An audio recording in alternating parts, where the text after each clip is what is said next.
नमस्कार फ्रेंड्स, मैं रविंद्र कुमार महतो एक बार फिर अपने यूट्यूब चैनल आरकेटीसी धनबाद पर आप लोगों का स्वागत करता हूं। हम लोग डीसी मशीन डिस्कस कर रहे थे और इस सीरीज़ में आज हम लोग पार्ट 13 लेके आए हैं और पार्ट 13 के अंतर्गत हम लोग डिस्कस करेंगे क्लासिफिकेशन ऑफ डीसी जनरेटर्स। तो चलिए वीडियो को आगे बढ़ाते हैं। सबसे पहले हम लोग देखेंगे with respect to field supply source. ठीक है, फील्ड सप्लाई का जो सोर्स होता है उसको ध्यान में रखते हुए डीसी जनरेटर्स को हम लोग दो भागों में बांटते हैं। पहला होता है सेपरेटली एक्साइटेड डीसी जनरेटर्स, ठीक है। दूसरा होता है सेल्फ एक्साइटेड डीसी जनरेटर्स, ठीक है। अब देखेंगे सेपरेटली एक्साइटेड डीसी जनरेटर्स में क्या होता है कि फील्ड वाइंडिंग को सप्लाई करने के लिए एक्सटर्नल डीसी सोर्स का ज़रूरत होता है, ठीक है। बाहरी डीसी सोर्स का ज़रूरत पड़ता है यहाँ पे फील्ड वाइंडिंग को सप्लाई करने के लिए। वहीं सेल्फ एक्साइटेड डीसी जनरेटर्स जो है इसके फील्ड वाइंडिंग को सप्लाई करने के लिए एक्सटर्नल डीसी सोर्स का ज़रूरत नहीं होता है। यहाँ जनरेटर का खुद का जनरेट किया हुआ वोल्टेज खुद के फील्ड पर इस्तेमाल होता है, ठीक है। अब देखिए जो सेल्फ एक्साइटेड डीसी जनरेटर्स है इसको भी फर्दर क्लासीफाई किया गया है, ठीक है। तो हम लोग ध्यान में रखेंगे with respect to connection of field winding with armature, यानी फील्ड वाइंडिंग का आर्मेचर के साथ कनेक्शन को ध्यान में रखते हुए सेल्फ एक्साइटेड डीसी जनरेटर्स को हम लोग फर्दर तीन भागों में बांटते हैं, DC shunt generators, DC series generators और डीसी कंपाउंड जनरेटर्स, ठीक है। डीसी शंट जनरेटर में क्या होगा कि फील्ड वाइंडिंग जो होता है आर्मेचर के पैरेलल कनेक्ट होता है, और डीसी सीरीज जनरेटर में क्या होता है फील्ड वाइंडिंग जो होगा आर्मेचर के साथ सीरीज में रहता है। और वहीं डीसी कंपाउंड जनरेटर्स में क्या होगा कि यहाँ जो फील्ड वाइंडिंग होगा वो आर्मेचर के साथ पैरेलल भी होता है और सीरीज में भी होता है, अर्थात यहाँ शंट फील्ड और सीरीज फील्ड दोनों प्रेजेंट होता है, ठीक है। अब देखेंगे हम लोग जो डीसी कंपाउंड जनरेटर्स है उसको फिर से जो है फर्दर क्लासीफाई किया गया है। तो अभी देख लेते हैं with respect to connection of field windings with armature, यानी फील्ड वाइंडिंग्स का आर्मेचर के साथ कनेक्शन को ध्यान में रखते हुए डीसी कंपाउंड जनरेटर्स को हम लोग दो भागों में बांटते हैं, ठीक है। पहला होता है long shunt DC compound generators और दूसरा होता है short shunt DC compound generators, ठीक है।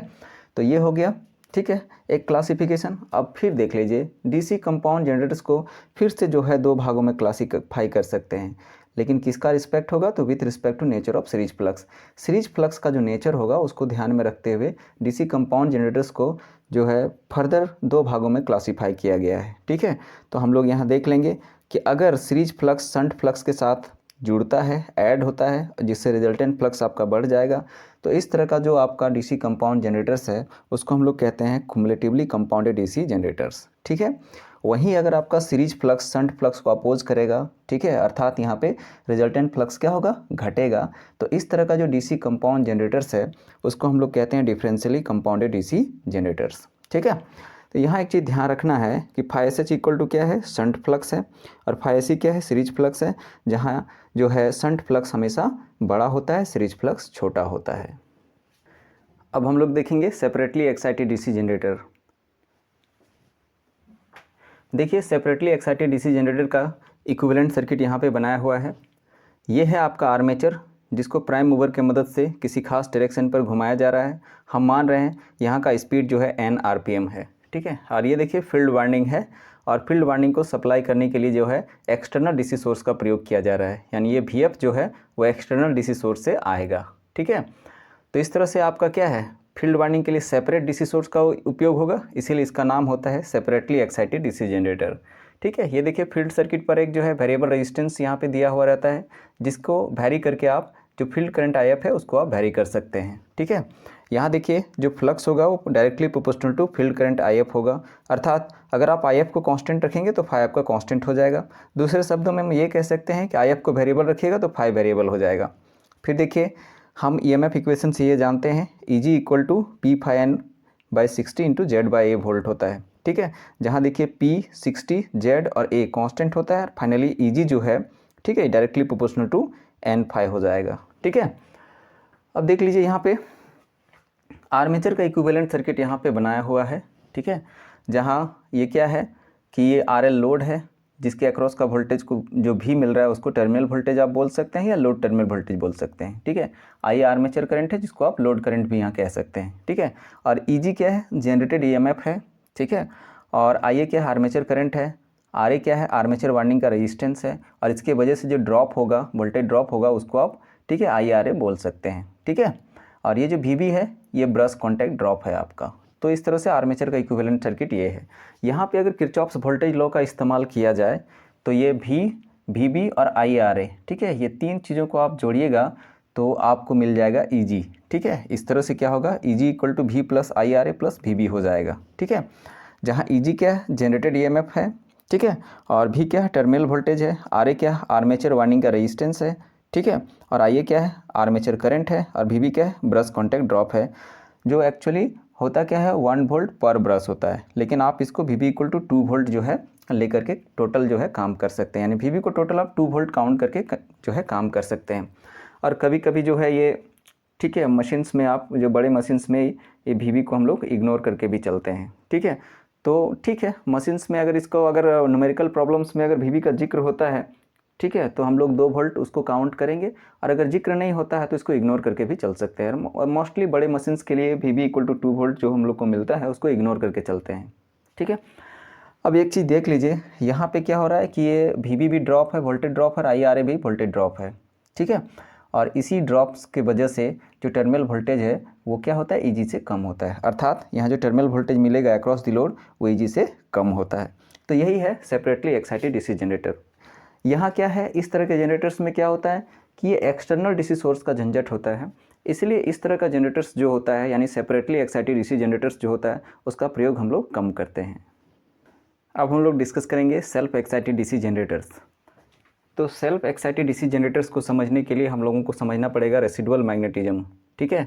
तो रेसिडुअल मैग्नेटिज्म किसको कहते हैं, तो magnetism at field current IF equal to 0, this is called residual magnetism, ठीक है। अर्थात जब field current IF equal to 0 हो जाए उस समय जो मशीन के भीतर आपको फ्लक्स प्राप्त होगा that is called residual magnetic flux, और इस परिस्थिति में जो आपको मैग्नेटिज्म प्राप्त होगा, ठीक है, दैट इज रेसिडुअल मैग्नेटिज्म, ठीक है। और रेसिडुअल मैग्नेटिज्म जो है आपको सेल्फ एक्साइटेड DC जनरेटर्स के ऑपरेशन में एक इम्पॉर्टेंट रोल प्ले करता है, ठीक है। तो अब हम लोग समझेंगे कि जो रेसिडुअल मैग्नेटिज्म है उसको हम लोग कैसे प्राप्त करें।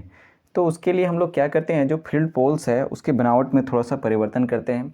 ये फील्ड पोल्स जो है आपका लैमिनेटेड होता है, और लैमिनेशंस किसका रहता है, सिलिकॉन कंटेंट स्टील का रहता है, जैसा कि हम लोग कंस्ट्रक्शन में डिस्कस कर चुके हैं। लेकिन हम लोग यहाँ क्या करते हैं कि कुछ लैमिनेशंस जो है हम लोग ऐसा लेते हैं जिसमें मैग्नेटिक प्रॉपर्टी धारण करने का क्षमता लंबा होता है, ठीक है। तो उसी के वजह से क्या होगा कि यहाँ पे रेसिडुअल मैग्नेटिज्म आएगा। अब होता क्या है कि फील्ड सप्लाई आप दीजिएगा उस समय तो ये यहाँ पे जो है हम लोगों को मैग्नेटिज्म प्राप्त होगा, लेकिन फील्ड करंट को 0 करने के बावजूद भी यहाँ पे थोड़ा मोड़ा कुछ जो है मैग्नेटिक फ्लक्स आपको प्राप्त होगा, ठीक है। तो उसी को हम लोग रेसिडुअल मैग्नेटिज्म कहेंगे। और रेसिडुअल मैग्नेटिज्म के लिए, ठीक है, आपका फील्ड पोल्स पर जो अतिरिक्त लैमिनेशंस हैं, ठीक है, जो थोड़ा सा डिफरेंट लैमिनेशंस हैं जिसमें मैग्नेटिक प्रॉपर्टी धारण करने का क्षमता लंबा है, वो यहाँ पे इम्पॉर्टेंट रोल प्ले करता है। अब देखिए, रेसिडुअल जो फ्लक्स होता है वो मैग्नीट्यूड में काफ़ी कम होता है, लेकिन इसको आप कांस्टेंट मान के चल सकते हैं, ठीक है। और दूसरा होता है फील्ड फ्लक्स, ठीक है, जो आपको फील्ड वाइंडिंग से आता है, यानी फ़ाइव जो है फील्ड फ्लक्स है जो फील्ड वाइंडिंग से आएगा, और five proportional to field current IF होता है कुछ एक्सटेंट तक। जैसे यहाँ से यहाँ तक जो लीनियर रीजन है, यहाँ से यहाँ तक जो है आपका फ़ाइव और IF प्रोपोर्शनल होता है, लेकिन इस पॉइंट के बाद देखिएगा कि जो फील्ड पोल का जो मटेरियल है वो अपने मैक्सिमम मैग्नेटिज्म को प्राप्त कर लिया है। तो मैक्सिमम मैग्नेटिज्म प्राप्त करने के बाद और उसमें मैग्नेटिज्म जो है संभव नहीं है, तो इन दैट केस क्या है कि आप IF बढ़ाइए बट जो है आपका फ़ाइव जो है वो नहीं बढ़ता है, ठीक है, फ़ाइव ऑलमोस्ट कांस्टेंट होने लगता है। तो जहाँ से फ़ाइव कांस्टेंट होने लगता है उस रीजन को हम लोग क्या कहते हैं, सैचुरेशन रीजन कहते हैं, ठीक है। तो इस तरह से हम लोग सेल्फ एक्साइटेड DC जनरेटर्स की बात करेंगे तो दो फ्लक्स हम लोगों को यहाँ पे मिलता है, एक रेसिडुअल फ्लक्स मिलता है और दूसरा होता है फील्ड फ्लक्स मिलता है, ठीक है। तो ये दोनों का जो सम होगा that is called total flux, और यही मशीन के ऑपरेशन में आपका जो है इंपॉर्टेंट रोल प्ले करता है, ठीक है। तो ये देखिए टोटल फ्लक्स में भी आपको सैचुरेशन रीजन यहाँ पे दिखेगा, और सैचुरेशन रीजन जैसे ही अटेन होगा वैसे ही फाई क्या होगा, कांस्टेंट हो जाएगा। और अगर मशीन का जो स्पीड है वो भी कांस्टेंट कर दिया जाए तो ईजी आपका कांस्टेंट हो जाएगा, ठीक है। और ये जो सैचुरेशन रीजन है मशीन को अटेन करने में ज़्यादा समय नहीं लगता है, कुछ ही मिली सेकेंड्स में ये सैचुरेशन रीजन अटेन हो जाता है, और फाइनली जो जनरेटर है, ठीक है, उस पर उसके टर्मिनल पर आपको कांस्टेंट ईजी प्राप्त होने लगता है, ठीक है। तो ये था आपका रेसिडुअल मैग्नेटिज्म का कंसेप्ट, कहाँ, तो सेल्फ एक्साइटेड DC जनरेटर्स में। अब हम लोग देखेंगे DC शंट जनरेटर। तो यहाँ देखिएगा field winding is parallel to the armature, ठीक है, यानी ये फील्ड वाइंडिंग होगा, ये वाला जो फील्ड वाइंडिंग है वो आर्मेचर के पैरेलल में कनेक्ट है। एक्चुअली शंट का मतलब ही होता है पैरेलल। तो इस तरह से आपका फील्ड वाइंडिंग जो है आर्मेचर के पैरेलल में कनेक्ट है, ठीक है, जैसा कि यहाँ पे दिखाया गया है, ठीक है। अब देखिए यहाँ पे ऐसा है कि आर्मेचर को जो है हम प्राइम मूवर द्वारा रोटेट कर रहे हैं एन स्पीड से, ठीक है, एन आपका आरपीएम में है। तो इस तरह से जो है इसको मैकेनिकल एनर्जी यहाँ पे प्राप्त हो जाता है बाय प्राइम मूवर, ठीक है। अब देखिए क्या है कि यहाँ का जो जनरेटेड ईएमएफ होता है उसको हम लोग ईजी मान रहे हैं, ठीक है। और ये देखिए आर्मेचर करंट है। ये देखिए यहाँ पे लोड कनेक्ट है, लोड रेसिस्टेंस आप आरएल यहाँ पे बोल सकते हैं। और भी क्या है, टर्मिनल वोल्टेज है, आईएल लोड करंट है, ठीक है, आई आर्मेचर करंट है, और आईएसएच जो है आपका शंट फील्ड का करंट है, ठीक है। और देखिए फील्ड वाइंडिंग जो है इसको आप शंट फील्ड भी बोल सकते हैं, जिसके रेजिस्टेंस को हम आरएसएच बोल रहे हैं, ठीक है। अब देखिए ऐसा है कि जो फील्ड वाइंडिंग का जो लॉस होगा, ठीक है, उसको हम लोग ऐसे दिखा सकते हैं V² डिवाइडेड बाय RSH। यानी अगर फील्ड वाइंडिंग के लॉस को अगर आपको कम करना है तो RSH को अधिक रखना होगा, ठीक है। तो अब देखिए RSH अधिक करने के लिए क्या करते हैं, यहाँ जो टर्न्स होगा वो ज़्यादा टर्न्स रखना है तो आपको तार का लंबाई ज़्यादा प्राप्त होगा। और पतला तार यूज़ करना है फील्ड वाइंडिंग के लिए, ठीक है। पतला तार यूज़ करेंगे, थिन वायर यूज़ करेंगे, उसमें क्रॉस सेक्शन एरिया आपको कम मिलेगा, ठीक है। तो इस तरह से यहाँ पे जो है आपको टर्न्स बढ़ाने पर लेंथ ज़्यादा बढ़ रहा है और आप थिन वायर के वजह से क्रॉस सेक्शन एरिया आपका कम हो रहा है। तो ये दोनों चीज़ें जो है RSH को बढ़ा देती हैं और RSH बढ़ने पर फील्ड वाइंडिंग का लॉस आपका कम होता है, ठीक है। तो ये चीज़ हम लोग यहाँ पे समझ गए, ठीक है। अब देखिए ऐसा है कि यहाँ पे अगर KCL, इस पॉइंट पर अगर हम KCL किरचॉफ्स करंट लॉ को अगर हम अप्लाई करने का प्रयास करेंगे तो यही होगा कि ISH और IL को अगर आप जोड़िएगा तो IA के बराबर हो जाएगा, ठीक है। तो इस तरह से IA = IL + ISH होगा, जहाँ क्या है, ठीक है, IA आर्मेचर करंट हो गया, IL लोड करंट हो गया और ISH क्या हो गया, शंट फील्ड करंट हो गया आपका। फिर देखिए कि इस लूप पर अगर आप किरचॉफ्स वोल्टेज लॉ का प्रयोग करेंगे यानी KVL का प्रयोग करेंगे तो ये चीज़ यहाँ पे प्राप्त होगा, EG = V + IRA + VB, ठीक है, जैसा कि हम सेपरेटली एक्साइटेड DC जनरेटर में भी इस चीज़ को दिखा चुके हैं। तो ये KVL इक्वेशन हो जाएगा यहाँ पे, जहाँ क्या है EG = जनरेटेड EMF हो गया, V = टर्मिनल वोल्टेज हो गया, VB = ब्रश कॉन्टैक्ट ड्रॉप हो गया, जो मोस्टली 2 वोल्ट आपको कंसीडर करना है, ठीक है। न्यूमेरिकल प्रॉब्लम्स में ये गिवन रहेगा तो आप काउंट कीजिएगा, नहीं गिवन रहेगा तो आप इसको इग्नोर करके चलिएगा, ठीक है। और RA क्या है, आर्मेचर वाइंडिंग रेसिस्टेंस है, ठीक है। इसी इक्वेशन को यानी कि इस KVL इक्वेशन से अगर हम टर्मिनल वोल्टेज V निकालने का प्रयास करेंगे तो वो ऐसा हो जाएगा, V = EG - IARA - VB हो जाएगा, ठीक है। तो इस इक्वेशन से टर्मिनल वोल्टेज हम लोग भी जो है इस तरह से निकालेंगे। लेकिन एक और चीज़ देखेंगे कि यहाँ जो आपका V है वो भी यहाँ आपका अप्लाई होगा, फील्ड पर अप्लाई होगा, क्योंकि पैरेलल में कनेक्शन है तो यहाँ आपको टर्मिनल वोल्टेज भी मिल रहा है तो वही आपको भी जो है फील्ड वाइंडिंग को भी आप मिलेगा, ठीक है। इन दैट केस क्या होगा, ISH × RSH करेंगे तो भी V के बराबर हो जाएगा। इस तरह से V = EG - IRA - VB तो लिख ही सकते हैं, लेकिन V = आप ISH × RSH भी लिख सकते हैं। तो ये KCL इक्वेशन और ये KVL इक्वेशन, इसका प्रयोग करके हम लोग जो है DC शंट जनरेटर से संबंधित जो न्यूमेरिकल्स हैं उसको सॉल्व करने का प्रयास करेंगे। अब हम लोग डिस्कस करेंगे DC सीरीज जनरेटर। तो देखिए DC सीरीज जनरेटर जो है उसमें क्या होता है कि फील्ड वाइंडिंग जो है is in series with the armature, यानी आपका फील्ड वाइंडिंग जो है आर्मेचर के साथ सीरीज में होता है, जैसा कि यहाँ पे दिखाया गया है, ठीक है। ये देख लीजिए, हम थोड़ा सीरीज फील्ड जो है इस पर थोड़ा चर्चा कर लेते हैं कि सीरीज फील्ड का जो लॉस होगा उसको आप ऐसे दिखा सकते हैं, IA² × RSC दिखा सकते हैं, ठीक है। यानी सीरीज फील्ड का लॉस को अगर आपको कम करना है तो RSC यानी सीरीज फील्ड का रेसिस्टेंस आपको कम करना होगा। तो उसके लिए क्या अप्रोच लेना है, तो हम लोग सीरीज फील्ड पर टर्न्स कम रखिए जिससे L आपको कम मिलेगा और थिक वायर इस्तेमाल कीजिए, यानी उसमें क्रॉस सेक्शन एरिया अधिक होगा। तो इस तरह से L कम और A ज़्यादा, इसके प्रभाव से क्या होगा, आपका जो सीरीज फील्ड का रेसिस्टेंस है वो आपका कम हो जाएगा और फाइनली सीरीज फील्ड का लॉस आपका कम हो जाएगा, ठीक है। तो सीरीज फील्ड के लिए हम लोग मोटा तार यूज़ करते हैं जिसमें टर्न्स कम रखना है, इस तरह से सीरीज फील्ड का लॉस हमारा कम होता है। ये देख लीजिए, यहाँ पे फील्ड वाइंडिंग और आर्मेचर जो है आपका सीरीज में कनेक्ट है, ठीक है। और ये जो आपका आर्मेचर है उसको प्राइम मूवर द्वारा जो है n RPM स्पीड पर घुमाया जा रहा है, ठीक है। तो इस परिस्थिति पर अगर हम लोग देखें तो KCL इक्वेशन की अगर हम बात करेंगे तो यहाँ IA = IF = IL हो जाएगा, यानी आपका आर्मेचर करंट, फील्ड करंट और लोड करंट तीनों एक ही चीज़ है, ठीक है। चूँकि सीरीज में कनेक्ट है तो ये तीनों करंट एक ही है।